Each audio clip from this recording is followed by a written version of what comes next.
exatamente, ainda é bom dia, né? Estamos ainda na parte da manhã, neste encontro fraterno, cujos nossos corações se entrelaçam nesse bendito e abençoado objetivo de nos unirmos em torno da doutrina dos Espíritos, a fim de levarmos a mensagem espírita, a mensagem do cristianismo redivivo aos corações da humanidade. Que o nosso Mestre Jesus nos abençoe e nos conceda a sua paz. Cantam os poetas da espiritualidade que naqueles dias os céus estavam diferentes. Quem observasse a psicosfera da Terra poderia verificar que algo muito significativo iria acontecer. E ele já estava preparando os seus discípulos, que estavam perplexos, temerosos diante da notícia que o Senhor lhes dava. Mas quem tivesse uma sensibilidade mais aguçada, podia ouvir melodias de beleza inimagináveis, que permeavam as naturezas humanas, trazendo àquelas criaturas algo que eles deveriam experimentar, para que a humanidade tivesse a maior notícia, a maior prova de amor que alguém poderia dar em prol de um mundo como este mundo nosso. E diante daquelas notícias que o Senhor apresenta, os discípulos então, perplexos, Tomé se avança e diz: Senhor, não sabemos para onde vais. Como poderemos te seguir? Como encontrar o caminho? E ele responde, inundando de luz aquele lugar e trazendo àqueles espíritos um estado de esperança e confiança diferente. E ele diz então: eu sou o caminho e a verdade e a vida. O tempo passa e em 1857 os Espíritos Venerandos confirmam na questão 625 de O Livro dos Espíritos a afirmativa de Jesus, modelo e guia da humanidade. O caminho, a verdade e a vida. Então, não há dúvida quanto a este entendimento. Porque se o próprio Cristo apresentou-se à humanidade como este modelo, como este guia, para os destinos humanos deste orbe, desta terra, onde ele acolheu como filhos, como irmãos menores, os filhos de Deus, no caminho da evolução. Jesus é a inspiração, é a direção que o espírito humano precisa adotar no caminho da sua evolução. E o Cristo é aquele que está nesse caminho da evolução do homem. Poderia ser outro espírito, mas é Jesus. Nós estamos sob a guarda veneranda deste espírito de grandeza inimaginável, que nós não temos condição de compreender. Nós só podemos, como ensina Joana de Ângeles, a mentora espiritual de Divaldo Franco, nós só podemos compreender Jesus aqui dentro. Não dá para entender Jesus no intelecto. Não dá para entender Jesus aqui na cabeça. Nós só podemos entender o Cristo no sentimento, que é o que ela tanto valoriza nos ensinamentos da sua obra, como disse muito bem o Pascoal, falando da questão do sentimento, né, das emoções, que ela trabalha muito bem na sua obra, dizendo que nós não entenderemos nem Deus nem Jesus na atual condição de evolução que nos encontramos aqui na cabeça, na nossa mente. Nós só poderemos compreendê-lo aqui, dimensionando dentro de nós.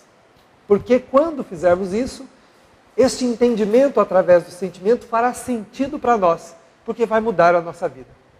Vai mudar a nossa maneira de sentir a vida, de perceber as coisas, de entender o que está acontecendo. Não aqui, pelo intelecto que muitas vezes é frio e desprovido de maiores condições e capacidades para dimensionar aquilo que, segundo o Livro dos Espíritos, nos falta um sentido. Nós não temos um sentido, ainda não desenvolvemos o sentido que vai fazer-nos entender Deus e entender o próprio Cristo. Não temos esse sentido ainda. Mas temos uma coisa que pode e permite que a gente consiga entender. Senão Jesus, então, a missão dele teria sido inócua, improfícua, que é o sentimento. Aqui dentro ele cabe. Aqui dentro de nós ele cabe.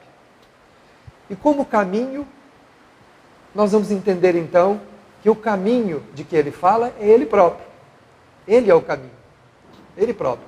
Ele ensinou um caminho que é ele mesmo.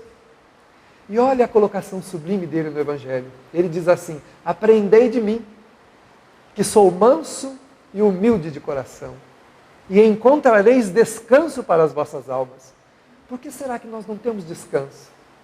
Por que será que as nossas almas, reencarnação após encarnação, continuamos cansados, continuamos amargurados, continuamos aflitos? Por que não descansamos ainda o Espírito? Porque não o encontramos. Nós ainda não encontramos o Cristo. Nós ouvimos falar dele, mas não encontramos o Mestre. Porque os caminhos que ele indica ainda não são do nosso interesse. A direção que ele aponta ainda não é a nossa preferência. Nós temos as próprias preferências e as utilizamos aqui nesse mundo. Preferimos as paixões, preferimos os atrativos do mundo, preferimos um monte de coisa. Mas não temos preferência por Jesus ainda. Eu estou falando de nós que temos um entendimento um pouco mais assim, adiantado a respeito das coisas, porque nós conhecemos o Espiritismo. Né? Quando Allan Kardec, em 1864, lançou a terceira obra da revelação, da codificação, que é o Evangelho segundo o Espiritismo, ele estabeleceu os objetivos desta obra e ele disse que nesses objetivos estavam ali contidos, então, a mensagem moral do Cristo, que é inatacável. Não tem como atacar essa mensagem. Não tem jeito. Mas que algumas partes eram ainda ininteligíveis e que precisavam de uma chave. E que esta chave, então, estava no Espiritismo. Que o Espiritismo era a chave que abriria o entendimento para aquilo que é ininteligível no Evangelho. Então nós vamos encontrar no Evangelho verdades que foram elucidadas pelos Espíritos, no Evangelho segundo o Espiritismo, para que a gente entenda qual é essa chave, então, com o que o Cristo queria dizer, que caminho ele estava apontando, que direção ele estava indicando, para que a humanidade pudesse seguir no futuro, na sua caminhada, nesse processo de evolução que nos encontramos. Então, o homem tem muitos caminhos, e todos eles são incertos. Todos os nossos caminhos são incertos. Nós não temos ainda caminhos próprios que a gente pode dizer, este caminho é seguro. Precisamos do guia, do modelo, que é o Cristo, diz-nos então a doutrina espírita, para nos indicar essa trajetória. Ele é então, segundo Amélia Rodrigues, uma das mentoras também de Divaldo Franco, que escreve na área evangélica, ela escreve obras no campo do Evangelho, explicando poeticamente as passagens, os encontros do Cristo, né, que está ali uma parte na Bíblia, outra não está, e ela vai contando ali esse caminho, e ela diz assim, que Jesus é o caminho para a felicidade e para o amor que ele recomenda. Ele não só recomenda, ele se coloca como o caminho para esta felicidade e para esse amor. Tanto que ele diz assim, amai-vos uns aos outros como eu vos amei. Ele não dá um outro modelo de amor. Quando ele fala do modelo, ele se coloca como eu vos amei. Então a gente quer saber qual é o modelo de amor, tem que olhar para ele. Como exercitar? Amai-vos uns aos outros. Aí, né, ama o teu próximo como a ti mesmo. Aí está o exercício. Porque ensina-nos Joana de Ângeles que nós não conseguimos reconhecer os defeitos olhando só para a gente, sem conviver, não tem jeito. O outro mostra quem a gente é. Não mostra? A gente quer saber se é egoísta, se é orgulhoso, se é vaidoso, se é melindroso, é só conviver. Começa a aparecer tudo. Começa a aparecer os melindres, começa a aparecer ali, né, aquelas coisas que a gente acha ruim, né, não vou conviver mais com fulano, eu não quero mais saber dele. Mas por que você é? Ele é muito prepotente. Ele é prepotente? Ou será que o prepotente sou eu? E quando nos encontramos, prepotência com prepotência, não dá certo. Dizia um amigo meu, na área de doutrina, um dirigente que ele dizia assim, 2 morões não dá boa cerca. Você tem que botar um morão lá e um morão longe, senão não dá certo. Nos defeitos também. Quando encontram 2 criaturas que têm a mesma problemática, dá problema. Aí dá rolo, dá dificuldade, não tem jeito. Então, o outro apresenta uma faceta oculta de mim mesmo. Então, quando eu convivo, aprendo sobre mim. Por isso que o Cristo falou, ama o teu próximo como a ti mesmo. Ele não falou assim pra gente, ó, espera ser amado, depois se ama. A hora que as pessoas te tratam bem, você trata elas bem também. Né? Quando a pessoa fala assim, ó, eu te amo, fala para elas também. Uma senhora uma vez me disse assim, desde que eu me casei com meu marido, eu digo a ele que eu o amo. Nunca ouvi isso dos lábios dele. E eu disse, mas isso é importante para a senhora? Ela deu um sorrisinho e falou assim, não é não. Eu sei que ele me ama. Eu sei, porque pelas coisas que ele faz, pela forma como ele cuida de mim, pelo carinho que ele tem, pela ternura. Mas é importante para mim dizer a ele que eu amo. Eu disse, a senhora disse tudo agora. É importante para você. Porque quando nós fazemos, nos enriquecemos. Quando a gente recebe, nem sempre. O bem que me faz bem é o bem que eu faço, não o bem que eu recebo. Este exemplo máximo deu Jesus. Ele não recebeu nada, além de ingratidão, além de observações tão infelizes e tão duras, de coisas que realmente eram incompatíveis com o que ele dava. Mas ele não se importou com isso. Quando a gente desiste de um trabalho, quando a gente desiste da missão, da responsabilidade, porque não foi tratado como gostaria, nós estamos equivocados. Significa que nós estamos esperando recompensa. E segundo está no Evangelho segundo o Espiritismo, que o único bem verdadeiro é o bem desinteressado. Qualquer coisa que nós esperemos do outro, um muito obrigado, não tem função nenhuma. O nosso modelo, o nosso guia diz que não é assim. Diz que não é assim. Porque se, como o Pascoal leu muito bem aqui na mensagem, se a gente só cumprimentar quem cumprimenta, que especial a gente está fazendo. Se amar quem ama, também trocamos figurinha. Na verdade, o que dá méritos? Fazer além do dever. Tem gente que fala, minha vida é difícil, eu tenho um monte de problemas. Tudo bem. Mas o que, além de gerenciar a minha vida e os meus problemas, eu faço pelo outro? É isso que me dá mérito. Não apenas gerenciar a minha vida e os meus problemas. Como é que eu posso fazer caridade, fazer alguma coisa para o bem, se eu já tenho um monte de problemas para gerenciar? Se eu tenho uma vida para conduzir, como é que eu vou fazer? Ora, mas é isso que me dá mérito. Cuidar dos meus interesses não é mais nada do que dever meu. É dever. Eu vim à Terra para fazer isso mesmo. Mas o que me dá é extrapolar, é sair além do dever. Né? Que é amar aqueles que não me amam, gostar de quem não gosta de mim, respeitar quem não me respeita. E nós vamos encontrando, então, a humanidade nessa problemática de ter a alma cansada de tanto sofrer. Eu já vi muita gente falar assim, eu estou cansado de sofrer, eu não aguento mais, será que vai ser sempre assim? Depende de nós. Tudo está nas nossas mãos. E o Cristo falou, quando ele ia curar alguém, o que ele perguntava? Tu o queres? Não era simplesmente a pessoa, Senhor, me cura. Ele olhava, você quer? Ah, Senhor, eu quero. Então já estás curado. Já está resolvido o teu problema. Você quer. Não é? Então a gente precisa lembrar do caminho que ele é. Para encontrar descanso. Por que o cristão não consegue ter paz? Como disse muito bem aqui o Pascoal. Como não ter paz detendo a maior mensagem de libertação e de paz que a humanidade tem notícia?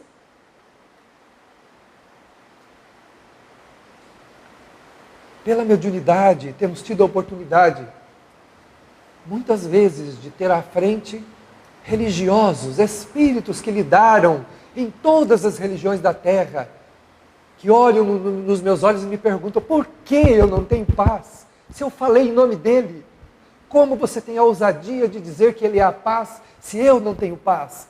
E eu vejo roupas de sacerdotes, roupas cingidas dos monges, espíritas com o Evangelho segundo o Espiritismo nas mãos, e de todas as denominações religiosas. Já tive a oportunidade, desde os 7 anos de idade, de ver no mundo espiritual, enquanto frequentava ainda a Igreja Católica, a quem tenho muito respeito e muito amor, por ter sido a minha base cristã, quase me tornando sacerdote, no ano que seria ordenado sacerdote, pela mediunidade vim para o Espiritismo. Tive a oportunidade de encontrar espíritos desencarnados da igreja, que me procuravam. O que eles ensinam aí? Por que eu não tenho essa paz que ele fala? Ele mente. Não encontrei essa paz. Essa é a pergunta que fica para nós.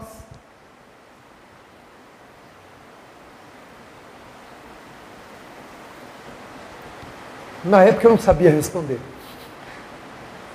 Silenciava e as lágrimas caíam porque eu não tinha o que dizer a esses espíritos. Eu digo hoje, também estou a caminho dessa paz, mas já sei o caminho. Hoje eu sei o caminho. Se você quiser, fique conosco. E vamos aprender juntos. Vamos conosco nas atividades assistenciais, vamos conosco trabalhar com os necessitados.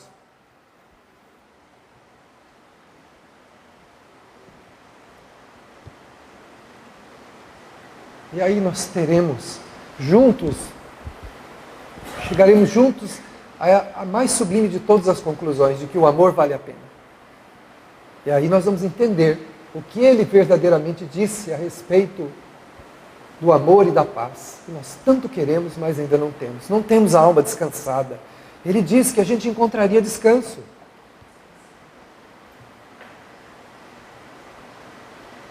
Um descanso que a gente ainda não tem. Porque ainda carecemos de seguir pelos caminhos que ele nos indica. Temos os nossos e não queremos abrir mão deles. Ainda caminhamos pelas tortuosas estradas que elegemos no caminho. A neuropsiquiatria recentemente diz que nós temos sulcos mentais, que são verdadeiros cânions, por onde a gente caminha condicionado, trazendo, eles não sabem porquê, os hábitos e os comportamentos sempre equivocados, sem conseguir mudá-los. Nós sabemos muito bem onde é que foram feitos esses buracos, né? Essas valas. Nós sabemos muito bem onde nós construímos esses caminhos. E se nós não tomarmos cuidado, nós reencarnamos e continuamos neles. Continuamos ali, na mesma estrada, fazendo e trabalhando no bem, trabalhando na doutrina, trabalhando com os irmãos, permanecemos pensando mal dos outros, sentindo desgosto pela vida, sentimos desânimo. O cristão não pode ter desânimo. Como disse o nosso irmão, é claro que o nosso passado pesa sobre os ombros e a gente é levado a estados de melancolia, de tristeza, mas devemos levantar a cabeça, procurar ajuda da psicologia, ajuda do psiquiatra, ajuda religiosa, levantar a cabeça e prosseguir. Joana de Ângeles, numa entrevista que eu fiz com ela, sem que eu tenha pedido isso, no Rio de Janeiro com o Divaldo Franco, ela olhou nos meus olhos, no início da nossa mediunidade, e disse assim: mesmo entre lágrimas, prossiga, nunca se curve para o chão, levante-se e siga o mestre, ela me disse. Nunca me esqueci disso. Estávamos juntos o Divaldo Franco e aquele psiquiatra que desencarnou no movimento espírita, o Dr. Jorge Andréa. Estávamos juntos ali e ele nos disse, sabia, claro, a benfeitora estava vendo a estrada que não é simples, e ela disse, mesmo entre lágrimas, prossiga, não curve a cabeça para o chão. Está no Evangelho. Aquele que curva a cabeça para o chão, não vê nada. Diferente daquele que levanta a fronte e as lágrimas estão caindo. Mas a gente está seguindo, está doendo, dói em mim, dói em você, dói em todo mundo. Uma moça chegou para uma entrevista uma vez e me disse assim, a minha vida não é fácil. Eu disse, opa, paremos aí, a minha também não é. Se formos começar a entrevista por aí, vamos parar. A vida não é fácil para nenhum dos habitantes deste mundo. Muita vez, no rosto daqueles que a gente enxerga um sorriso, existe por trás lágrimas e dores que a pessoa está administrando com honradez, com dignidade e muito respeito pela própria vida que tem. E a gente às vezes não administra. O Chico falava isso, o cristão tem que chorar escondido e atender as pessoas sorrindo. Não é que seja ruim chorar na frente dos outros, mas é que a gente tem que ter boa disposição. O cristão precisa ter boa disposição. E quem nos ensinou isso foi Jesus. Bartolomeu, tende bom ânimo, alertando-nos quanto à necessidade de seguir no bom ânimo, mesmo que as lágrimas caiam. Está doendo, não estamos conseguindo equacionar? Vamos ao terapeuta. Vamos procurar a pessoa que nos ajude a pensar direito. Vamos procurar a terapia espírita, que está na vivência da casa espírita, dos trabalhos espíritas, da assistência ao semelhante. Nós vamos nos enriquecendo, nos enobrecendo nessa abençoada tarefa de nos tornarmos pessoas melhores. Então Jesus é o caminho. É esse caminho que nós não devemos trocar pelos caminhos que nós estamos acostumados. É claro que, como diz a neuropsiquiatria, existe aí um cânion, um sulco mental que nós temos que alterar. Essa é a luta que nós vamos ter que fazer com a gente mesmo, para seguir no caminho novo. Por quê? É lógico, na estrada pavimentada dá para caminhar fácil, a estrada nova, não é? Mais difícil. Nós teremos que abrir esse caminho e o Cristo está acenando lá, é por aqui, pode vir, mas a estrada não está pronta. Tem que seguir abrindo a picada, né? Levando mordida de bicho, e aí as coisas, mas estava bem mais fácil lá, né? Meu pai disse que o meu avô, quando ele mudou da região de Rio Preto, lá perto, para lá de Rio Preto, mudou aqui para o sertão da nossa região para cá, ele falou, estava bem melhor para lá, né? Lógico, as terras estavam todas abertas, né? As coisas estavam tudo muito fácil, claro que era melhor para lá, mas para ele, aí ele mesmo falava depois, meus filhos, mas para a gente crescer, precisa sofrer. O sofrimento que ele estava dizendo não é o que nós imaginamos, ou seja, a luta, né? A luta pela vida, pelas coisas, para abrir, tinha que abrir mata, tinha que sulcar o chão, tinha que plantar, esperar colher, aí vinha a tempestade, a chuva, arrancava tudo, destruía, e plantava de novo. E com a gente não é a mesma coisa. O caminho novo vai exigir que a gente plante muitas vezes e a gente vai perder toda a colheita. A gente está ali trabalhando a paciência, e vai, e trabalha, de repente vem um daqueles problemas nossos do passado. Aquelas criaturas que sabem tirar a gente do sério. E ele cutuca a ferida lá no lugar onde não devia. E aí a gente faz o que com a paciência? Perde tudo. Não tinha, já não tinha, perde tudo. E começa tudo de novo. Vamos de novo, vamos semear outra vez. Né? Aí alguns dizem assim, tá vendo? Não vale a pena, eu não presto, eu não valho nada, eu não tenho jeito. A gente acha que com isso a gente vai comover o Criador. A gente vai comover Deus, ele é coitadinho, né? Vamos dar uma ajuda. Meu filho, ele bota um saco de semente de novo do nosso lado. Entendeu? Está aqui o saco. Você quer ajuda? Está aqui o saco de semente. Semeia outra vez. Mas, Senhor, os solos não são fáceis, eles são áridos. Pois é. Não dá para mandar uma chuva aí primeiro para amaciar a terra, não dá. Mas o que vai amaciar essa terra? As tuas lágrimas e o teu suor. Evangelho segundo o Espiritismo. Deus quer que vós mesmos modeleis a vossa maleável argila, a fim de serdes os artífices da vossa própria imortalidade. Ou seja, nós teremos que construir o que nós vamos experimentar no futuro. A felicidade que nós almejamos e que nós teremos um dia, nós teremos que construir. Deus quer assim. Agora, as razões por que Ele quer, só perguntando para Ele. Várias vezes os Espíritos responderam isso a Kardec, pergunte para o Criador. Entendeu? Quando ele insistia, às vezes, nas perguntas, ele, já dissemos tudo, basta. É isso aí, chega. Pergunta para Deus. Mas Ele quer. Ele quer que nós modelemos. E olha o que ele fala no Evangelho. Maleável argila. Não é uma argila dura, é que a gente endurece. A gente endurece o coração com a prepotência, com a vaidade, com o orgulho, com o egoísmo. Mas o nosso coração não é assim. Porque nós temos todas as sementes da divindade em nós para serem desenvolvidas ao longo das eternidades. Todas as virtudes que nós desenvolveremos já estão em nós. Não há nada, Deus não fez a sua obra incompleta. Tudo já está pronto, aguardando que o véu seja levantado. E este véu, quem levanta, somos nós. Quem modela, somos nós. E Ele mandou um modelo para isso. Ele nos deu um modelo um guia, para que a gente não pretestasse ignorância. Se assim, eu não sabia, eu não sei como é que faz. Por isso que diz os Espíritos Venerandos que as nossas justificativas do lado de cá não funcionam do lado de lá. Você chega lá e fala, não dá para falar que foi, meu marido, foi a minha mulher, foi porque o fulano. Não dá para usar como desculpa. Não dá, porque nós temos um modelo e um guia infalível que nos ajuda e nos ensina para onde nós devemos seguir. Então não tem como pretestar. Chegar do outro lado e dizer assim, eu não fiz porque o meu marido não deixou, eu não perdoei porque o fulano foi muito duro. Não tem como a gente argumentar. Esse argumento não funciona.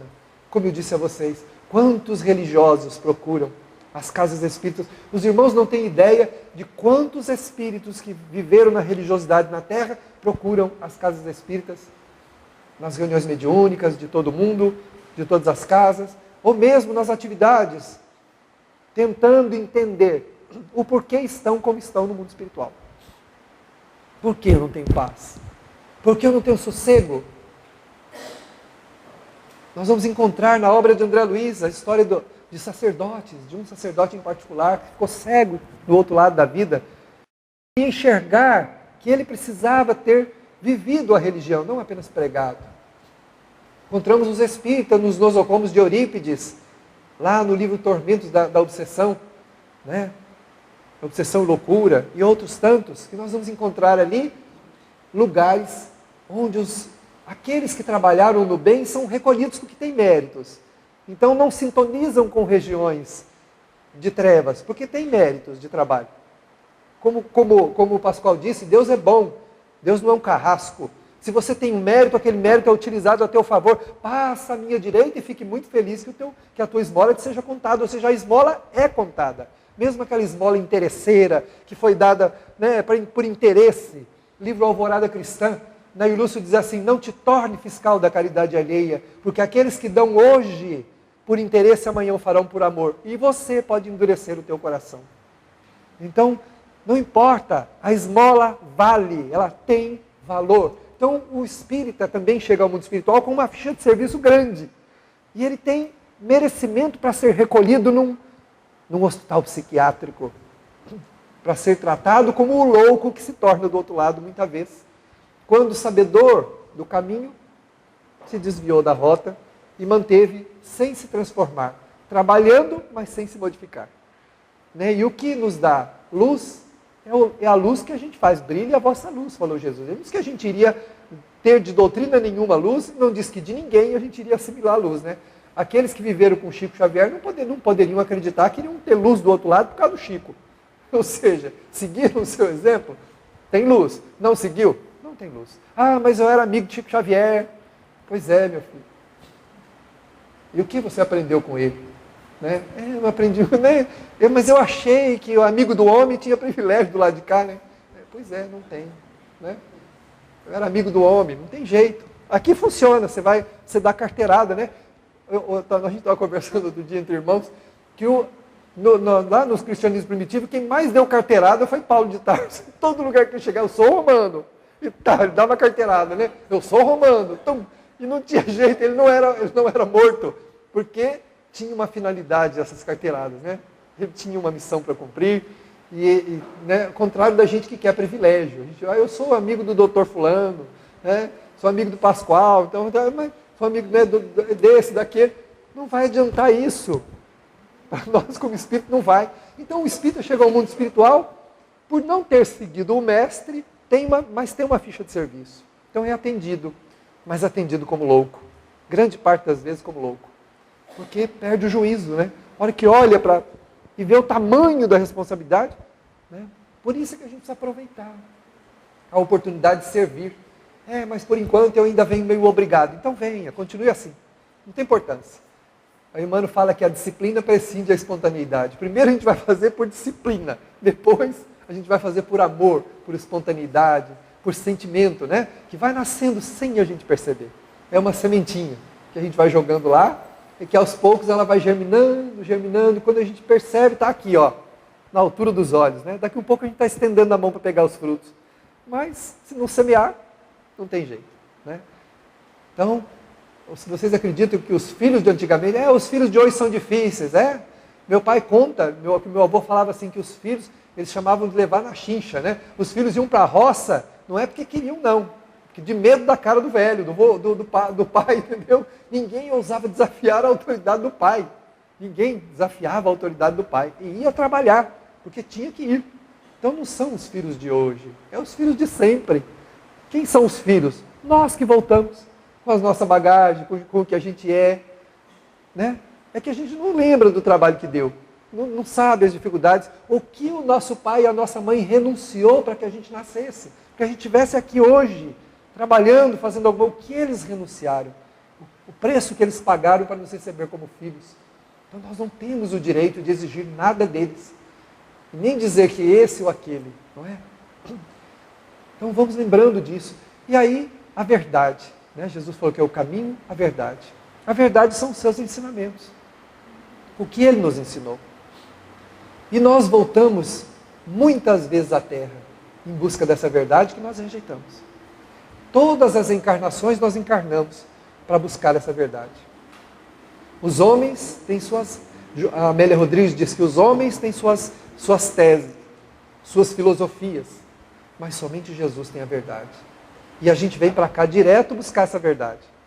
Mas quando chega aqui, a gente a rejeita, né? A gente não tem muito interesse nessa verdade. E Jesus estabeleceu como base dessa verdade duas coisas primordiais: o amor e a misericórdia. Então, antes da justiça de Deus tem sempre a misericórdia. Por isso Jesus falou tanto do perdão. Por isso ele enfatizou muito o perdão. Falou da reconciliação, falou do perdoar 70 vezes, 7 vezes. Chegou uma mulher no centro uma vez para mim e disse assim: eu queria falar com o guia. Falei: pois não, pode falar. Ele já está aqui? Falei: tá, pode falar. Porque aconteceu isso? Eu falei assim: então, a gente tem que perdoar 70 vezes, 7 vezes. Mas isso aí foi Jesus que falou. Falei: então, ele é o guia. Ele sempre esteve aqui. Ele sempre esteve conosco. A senhora está querendo ouvir isso de algum espírito?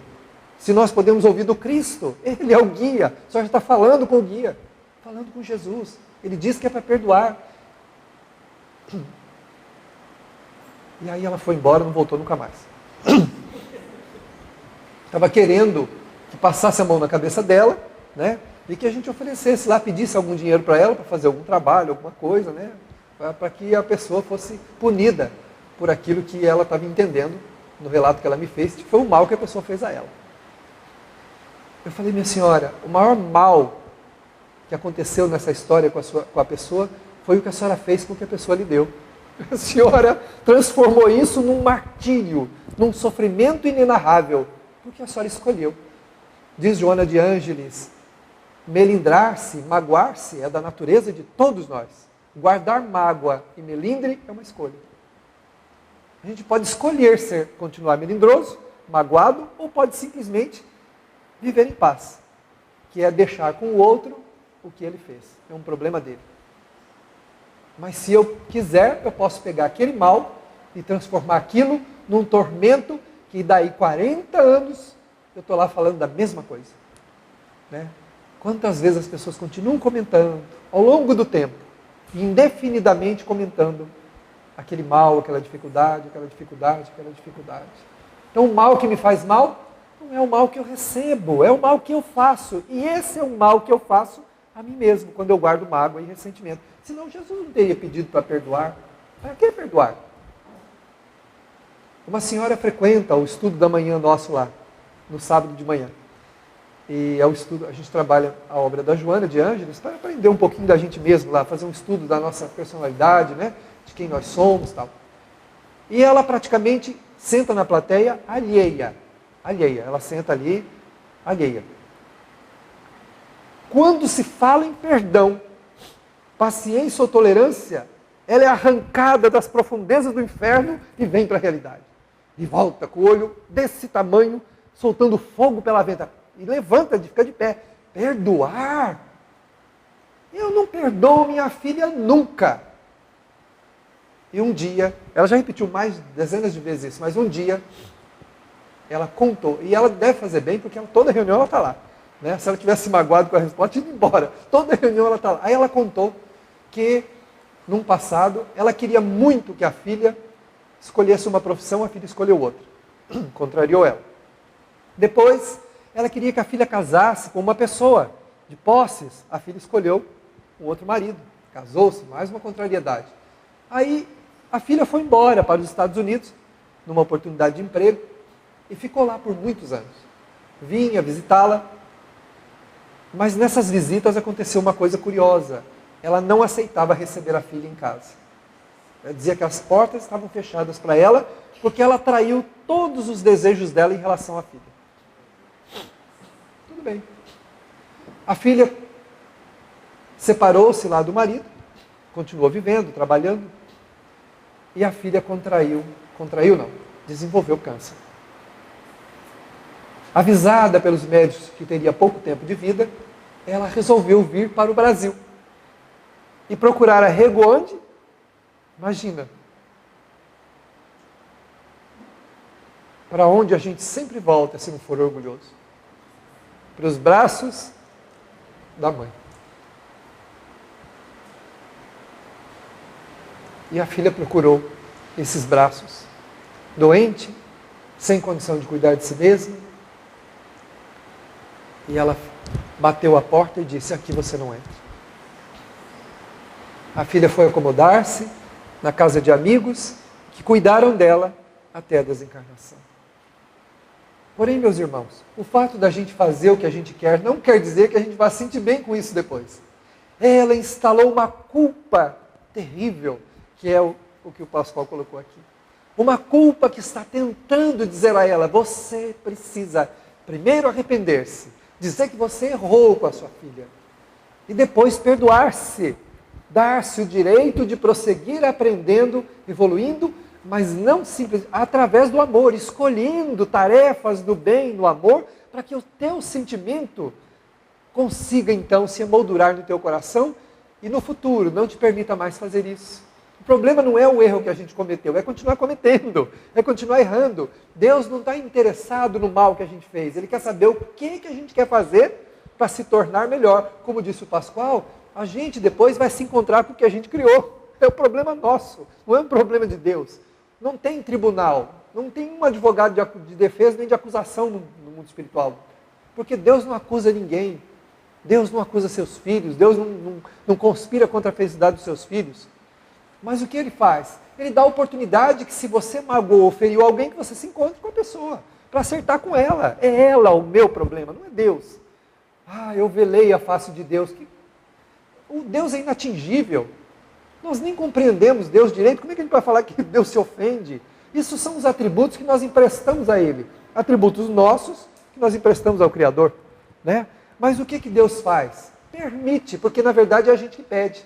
Na questão 258 do Livro dos Espíritos, Kardec tem como resposta dos Espíritos venerandos: é Ele, o Espírito, que pede o gênero de provas que quer suportar. E nisso consiste o seu livre-arbítrio. Ou seja, Ele próprio escolhe como e que jeito Ele quer resolver os problemas que criou. Não é castigo, não é pagamento, não é nada. É resolução de problemas. Vamos resolver. Foi criado um problema, vamos resolver o problema. Não é? Então, até hoje, ela, primeiro por falta de perdoar a filha, agora por falta de auto-perdão, ela permanece incomodada. Então ela vem à reunião e ela dorme. Ela dorme, mergulha, mas a gente percebe o semblante dela, que ela desce aos infernos, né? As regiões terríveis de si mesma, não é no mundo espiritual não. Ela desce dentro de si mesma, onde estão as suas sombras, como nos elucida Carl Gustav Jung, falando das regiões obscuras da nossa personalidade, onde nos encontramos escondidos porque não queremos sair de lá. Criticando o mundo, criticando a vida, criticando todo mundo, sem querer sair para resolver, para se envolver com a vida, com as pessoas. E Jesus dá esse caminho. Ele diz: vinde a mim. Você está atormentado? Você está no escuro? Você está abandonado? Você está triste? Você está aflito? Vem.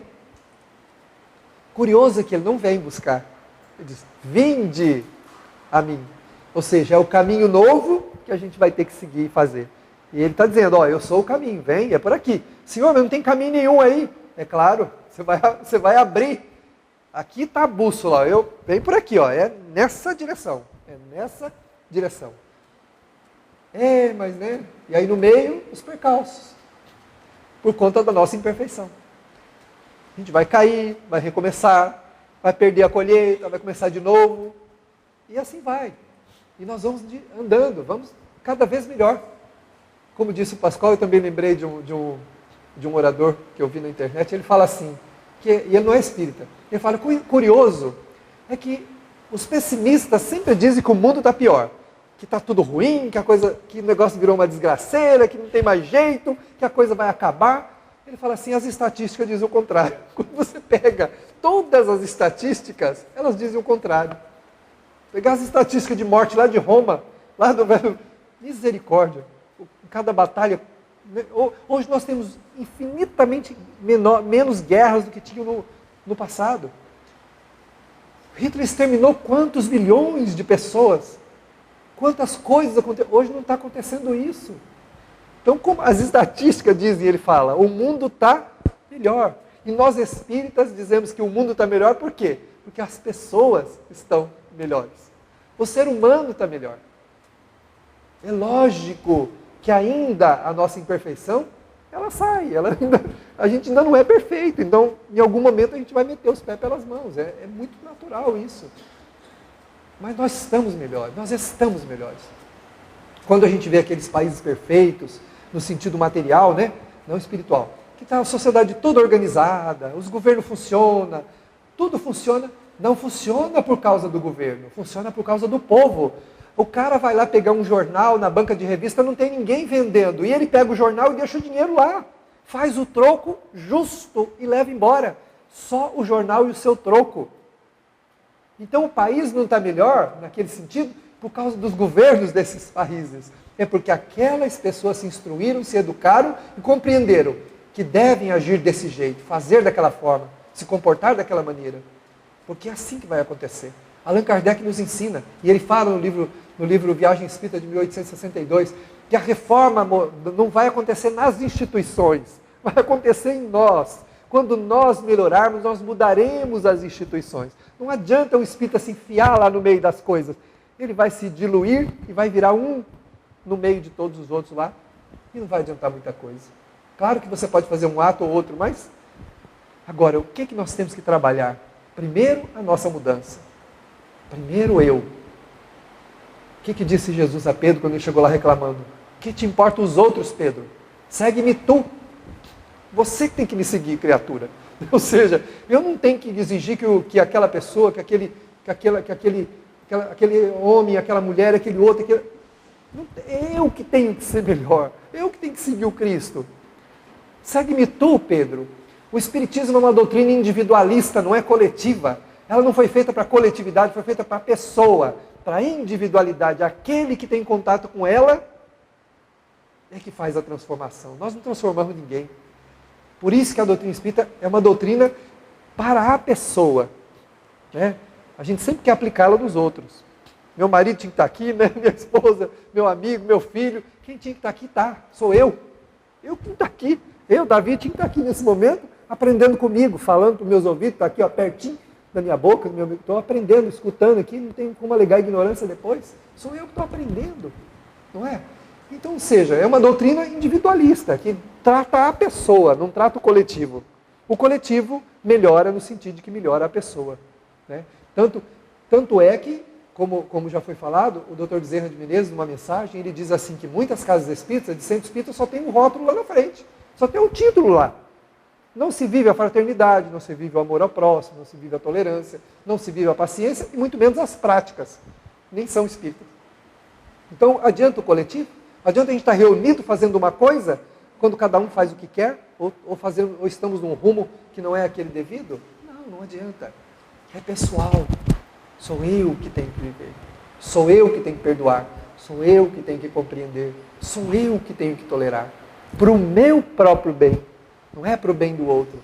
Mas se eu perdoar, ele vai achar que ele está certo. O problema é dele. O perdão me livra do círculo vicioso que os indianos chamam de roda de Sansara. Ora estamos lá em cima, ora aqui embaixo e rodando no mesmo lugar há muito tempo. É o sulco que a neuropsiquiatria fala, o sulco, né, que a gente não sai dele. Está sempre reencontrando os problemas porque não quer sair dali. Não sei porque. Será que em todas as reencarnações eu encontro esse monte de problema que eu estou encontrando? Depende. Se eu não quero fazer um caminho novo, certamente que sim. Não é? O que a reencarnação nos traz? As mesmas pessoas do passado, os mesmos desafios. Nós continuamos de onde paramos. A gente continua de onde parou. Reencarna para continuar de onde parou. Claro que a gente aprende alguma coisa lá do outro lado. A gente melhora, muda a visão, mas o campo de teste, de provas, é aqui. Eu continuo no ponto em que eu parei. Então a verdade é o quê? A verdade é o ensinamento dele. Por isso é que o Pascoal leu aqui na sua mensagem, é verdade. Jesus falou, ouvistes o que foi dito. Né? Amarás o teu próximo e odiarás o teu inimigo. E vem Jesus falando, não. Tudo errado. Isso diz o que foi dito. Tanto que ele fala, ouvistes o que foi dito. Eu, porém, vos digo, com uma autoridade que só o governador espiritual, o modelo e guia da humanidade podia ter. Eu vos digo. Quem é que pode se arvorar dizendo ao outro desse jeito? Eu estou te falando tal coisa, grande coisa. A gente fica, bem que eu falei, ninguém me seguiu. Eu falei para fazer tal coisa, não adiantou nada. Mas eu sou eu. Jesus é o guia, é o modelo. Então ele disse, eu vos digo. Na condenação, né? Ele fala, vocês, né? Falando lá para os doutores, para os fariseus, vocês julgam, eu a ninguém julgo. Ele tinha liberado lá a mulher adúltera. E eles estavam muito bravos com ele, né? Porque ele tinha pego eles num contrapé lá. Vocês julgam. Eu que posso julgar, ninguém julgo. Não julgo ninguém. Porque quem comete o mal já está julgado. Já está julgado. A gente lavra autossentença em cada atitude que comete. Cada atitude que a gente comete, cada ato que a gente faz nessa vida, nós já lavramos a sentença. Já está ali a sentença. Ou seja, cada ação tem como reação, o contrário, uma reação. Não tem jeito. Se eu machuquei, se eu magoei, se eu perdi, se eu traí, se eu enganei, se eu menti, eu me vinculei àquilo. E como a gente recomeça sempre de onde parou, para onde eu vou parar? Vou parar ali. Nossa, mas de novo? De novo. Outra vez. Mais uma vez. Até que a gente aprenda. Isso não é castigo, isso é misericórdia. Porque se Deus fosse castigar, ele deixaria a gente lá então no mundo espiritual, sofrendo, louco, naquelas regiões de sofrimento. Mas ele não faz isso. É permitido a volta, o retorno, a reencarnação. E a gente vem sempre em busca da verdade. Que a gente foge dela. A gente vive fugindo dessa verdade. Né?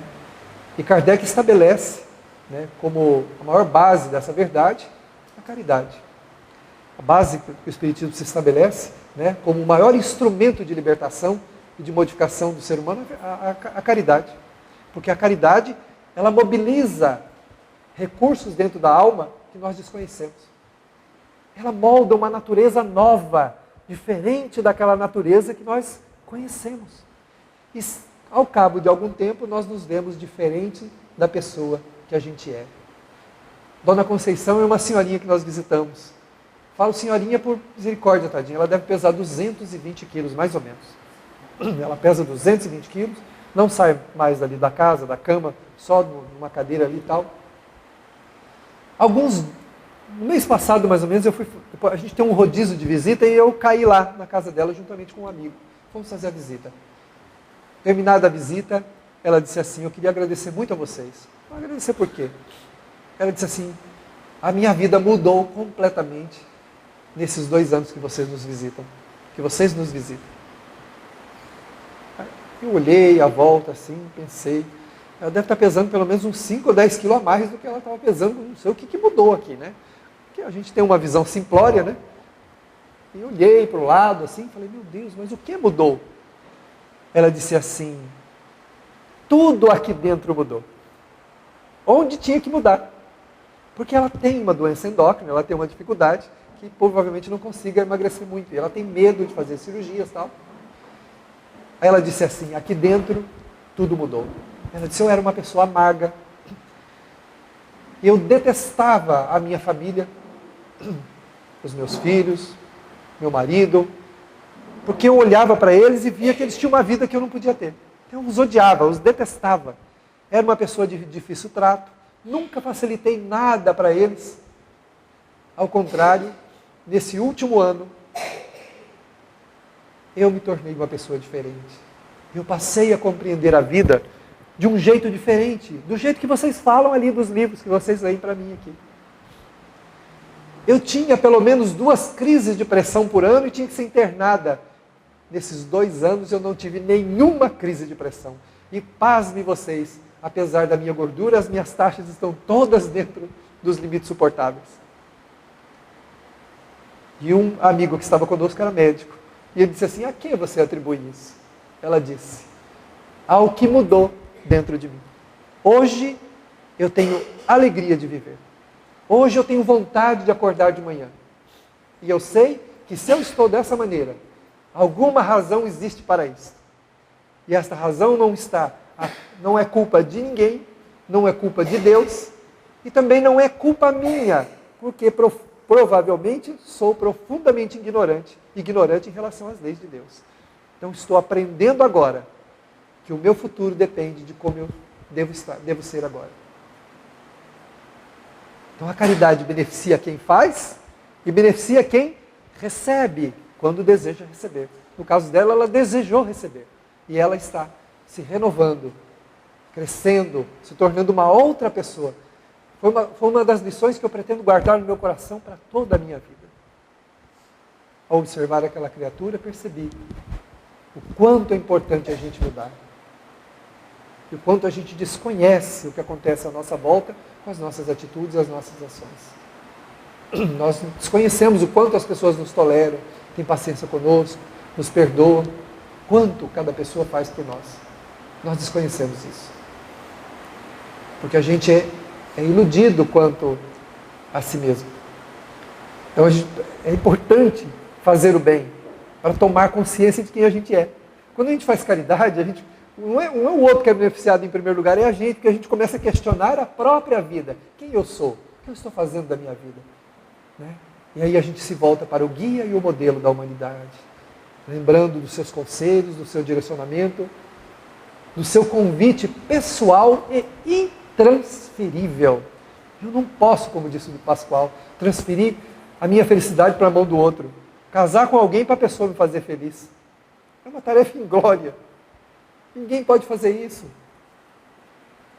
Tornar-me amigo de alguém para que essa amizade me traga o que eu não tenho. Ao contrário. A amizade é para que eu faça alguma coisa a benefício daqueles que são os meus amigos. Tornando a minha vivência com eles agradável, positiva, prazerosa. Esse é o nosso desafio. Então, essa é a verdade. É o caminho que ele indica. É a sua própria mensagem, as suas palavras, os seus ensinamentos. E a vida, né? Que ele diz que é a vida também. A vida, para que a gente tenha a vida, tem que viver com ele. Porque ele mesmo falou, deixe que os mortos enterrem seus mortos. Então, aquele que vive para as suas convenções, que vive para o seu egoísmo, para o seu orgulho, está morto. Agora, se a gente se atenta para ele, então temos vida. E eu vim para que tenhais vida. E vida em abundância, não é qualquer vida não. Para experimentar alegria, felicidade, descanso para a alma. Né? Para a gente não ter que no mundo espiritual falar igual esses nossos irmãozinhos que nos procuram às vezes para dizer, por que eu não tenho descanso? Por que eu não descansei? E ninguém está falando de sono não, viu? Eles sabem muito bem que a morte não é o sono. Estão falando de descanso mesmo, se sentem amargurados, cansados, sobrecarregados, que é mais ou menos o que a gente experimenta. Como também, parafraseando aqui o Pascoal, né? Quem não encontrar o céu do lado de cá, não vai encontrar céu do lado de lá de jeito nenhum, porque o céu não é um lugar, né? É uma construção dentro da alma. Ai, quando eu morrer, espero que eu descanse. É uma frase tão sem sentido quanto aquela que fala assim, que a voz do povo é a voz de Deus. Não sei onde que a voz do povo é a voz de Deus. Cada coisa que o povo fala, como é que a gente pode falar que a voz do povo é a voz de Deus? Dizer que vai descansar depois da morte é outra frase sem sentido. Porque geralmente os espíritos, que adquirem um certo amor, um gosto pela vida, quando eles chegam do outro lado, eles querem trabalho. Os anjos não estão no céu, diz Maria Dolores, estão no inferno. Sabe por quê? Tentando resgatar os corações sofridos, seus irmãozinhos menores que estão sofridos. Onde estão as almas beneméritas da humanidade? Em casa, assistindo televisão? Descansando? Não. Onde estava Chico Xavier durante 92 anos da sua vida? Onde estava Madre Teresa de Calcutá? Onde andou Francisco de Assis? Onde viviam os olhos de Irmã Dulce? E ela estava caminhando numa parte agitada da cidade, quando puxa o braço da freirinha que estava do lado dela e disse assim: temos alguém para ajudar. Mas onde, madre? Temos aqui um monte de gente em volta da gente. Ajudar quem? E ela vai se entremeando no meio da multidão, pequenininha como era, encontra encostado no muro um pai, segurando a mão de uma criança, e uma mãe sentada de cabeça baixa, e ele com o olhar no infinito, para o céu. E a criança comendo um biscoito sujo que havia encontrado no lixo. E ela para diante daquele homem e olha profundamente nos olhos, sem resposta. Daí alguns segundos, ela abre um sorriso muito grande e continua olhando nos olhos daquele homem, sem resposta. E ela persiste, até que um movimento na órbita ocular acontece. E ela percebe que ele encontra os seus olhos. Ela estende-lhe a mão, ele dá-lhe a mão, ela o levanta, porque não é a força não está no tamanho, mas na grandeza de alma. E ela, raquítica, franzina, levanta aquele homem, que olha de cima para baixo e a abraça, apertando-lhe contra o peito. Ela procura nas vestes, retira lá algum recurso, entrega-lhe, beija-lhe a fronte, beija a criança e a mulher, e dá-lhe um pequeno papel, que por certo era o endereço de um lugar onde ele poderia procurar ajuda, e vai embora. Durante grande parte do trajeto até o lugar que elas deveriam ir, um silêncio se fez entre as duas, até que a irmã que estava junto quebra o silêncio e diz assim: mas senhora, como você foi achar o olhar daquele homem naquela multidão? Ela disse assim: não fui eu que encontrei minha filha, foram os olhos de Jesus que o encontrou.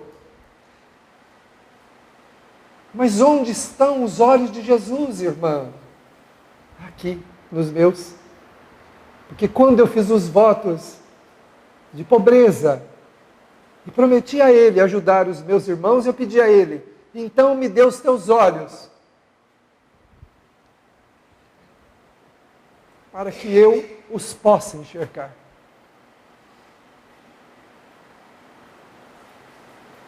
Nós também poderemos ter esse olhar, ter vida, porque Ele diz que vida é a que Ele propôs.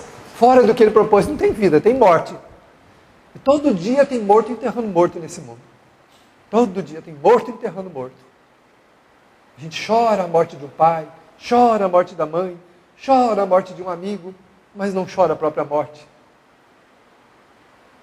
Porque somos os espíritos que retornamos a este mundo para receber como maior patrimônio os olhos de Jesus, a fim de que possamos vislumbrar as necessidades alheias e não as nossas próprias desditas, a fim de que possamos amá-los e auxiliá-los.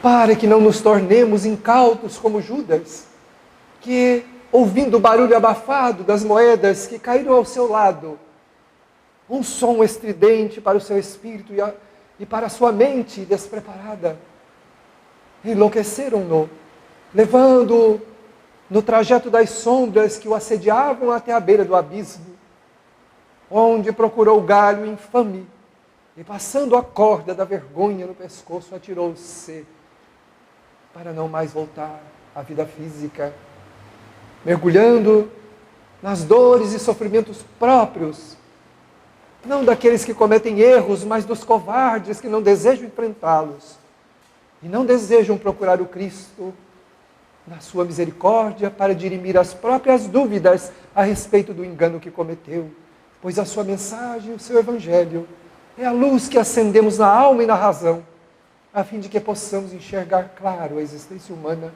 sobretudo ter os seus olhos nos nossos, para vislumbrar os olhos daqueles que nos procuram. Meus irmãos espíritas, procuremos na doutrina abençoada que esposamos o trabalho sem cessar, incansável, da divulgação, da dedicação através dos próprios atos e da própria modificação, a carta de alforria e de própria libertação. E que Ele, na sua bondade infinita, nos abençoe nessa trajetória de luz. Que assim seja. Graças a Deus.